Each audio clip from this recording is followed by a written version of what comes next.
बिस्मिल्लाहिर्रहमानिर्रहीम। अस्सलाम वालेकुम। तहसील हवेलिया में आज एक स्कूल का बड़ा अनोखा किस्म का इफ्तिताह हुआ है। 2 MPA साहिबान तशरीफ़ लाए और उन्होंने इफ्तिताह कर दिया स्कूल का। एक का ताल्लुक़ पाकिस्तान तहरीक इंसाफ के साथ है और एक का पाकिस्तान मुस्लिम लीग नून के साथ है। जो पाकिस्तान मुस्लिम लीग नून वाले MPA साहब हैं, कुछ सवालात हैं मेरे आपके साथ। आप मुझे बताएं कि यूनियन कौंसिल नाड़ा में एक स्कूल जो तकरीबन 7 साल से पेंडिंग में पड़ा हुआ है, उसका इफ्तिताह कब होगा, उसका इफ्तिताह कब करेंगे आप? तकरीबन 7 साल से वो बच्चे सर्दियों में जब हमारे इलाकों में बर्फ़बारी पड़ती है तो वो तालीम हासिल करते हैं। ठिठुरती हुई सर्दी में वो कांपते हुए टांगों के साथ, यकीन करेंगे ज़मीन के ऊपर बैठ के बग़ैर छत के उस स्कूल में वो तालीम हासिल करने पर मजबूर है। अगर इफ्तिताह कर रहे हैं सरदार औरंगज़ेब नलोटा साहब, तो नाड़ा के उस स्कूल का इफ्तिताह करें। तकरीबन 7 साल से वो पेंडिंग में चल रहा है।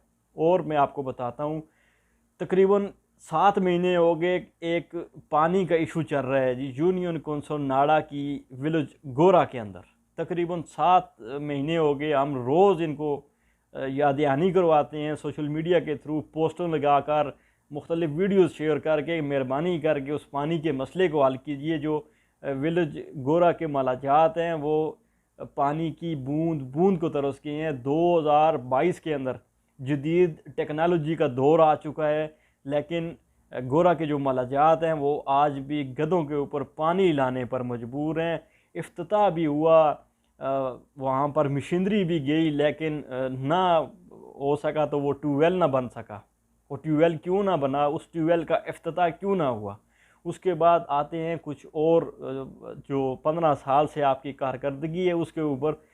हवेलिया से सजीकोट रोड तकरीबन हर इलाका जो है वो आप पसमानदगी को ख़त्म करता जा रहा है। गलियात को आप उठा के देख लें। और मज़े की एक और बात यहाँ पर मैं आपके साथ शेयर करूँ, गलियात में काम करवाए सरदार अदरीस, तख्ती लगे सरदार औरंगज़ेब नलोटा की, ये काबिल कबूल नहीं है। इस रोड पे ऊपर तख्ती लगानी है तो सजीकोट रोड के ऊपर तख्ती लगाएं। तकरीबन सैकड़ों वीसियों के साथ मिलने वाली ये सड़क जो टूट फूट का शिकार है, यहाँ पर अब टूरिज़म भी आ रही है हमारे इलाकों में, लेकिन ये रोड जो है अब जो छोटी गाड़ी है वो भी इसको क्रॉस करना उसके लिए मुश्किल हो चुका है। तो इफ्तिताह करने हैं तो इस रोड का करें। मुर्तज़ा अब्बासी साहब को भी साथ में लें और मुर्तज़ा अब्बासी साहब से फरमाएं कि 15 सालों में मुझे बताएं कि कौन सा मेगा प्रोजेक्ट आप लेके आए हैं हमारे इलाकों में। यूनियन कौंसिल दीवाल मनाल के लिए आपने कौन सा मेगा प्रोजेक्ट दिया है? यूनियन कौंसिल नाड़ा की अवाम को कौन सा आपने मेगा प्रोजेक्ट दिया है? तकरीबन 15 साल से आप लोग मुसल्लत हो, और ये 15 साल बहुत बड़ा एक अरसा होता है।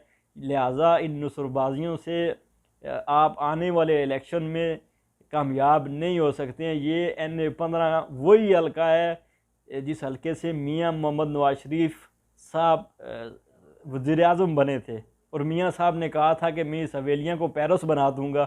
हवेलियाँ पेरिस तो ना बन सका, लेकिन जो लोग आज 2022 के अंदर भी गधों के ऊपर पानी लाने पर मजबूर है, ये पेरिस के हालात हैं। ये मैं आपको खुली बात बता रहा हूँ कि सर्दियों में जो लोअर गलियात आता है हमारा इलाका, यूनियन कौंसिल नाड़ा और दीवाल मनाल, इन इलाकों में ठीक ठाक सर्दी पड़ती है, बर्फ़बारी होती है। जो लोग रहते हैं, ये लोग जो लोग जाते रहते हैं उन इलाकों में, उनको पता है उस सर्दी के अंदर वो बच्चे ज़मीन के ऊपर बग़ैर छत के स्कूल के अंदर तालीम हासिल कर रहे हैं। ये पेरिस के मैं मंज़र आपके साथ शेयर कर रहा हूँ जो मियाँ मोहम्मद नवाज शरीफ ने ख्वाब देखे थे तहसील हवेलिया के लोगों के लिए। अगर आपने काम करना है तो जो काम मैंने आपको बताए हैं, सबसे पहले इन कामों पर इफ्तिताह करें। नसरबाजियाँ और ठगियाँ ना करें। जनरल इलेक्शन में इंशाअल्लाह आने वाला MPA पाकिस्तान तहरीक इंसाफ का होगा। आपका 15 साला दौर, तरक्की याफ्ता दौर से अवाम तंग आ चुके हैं।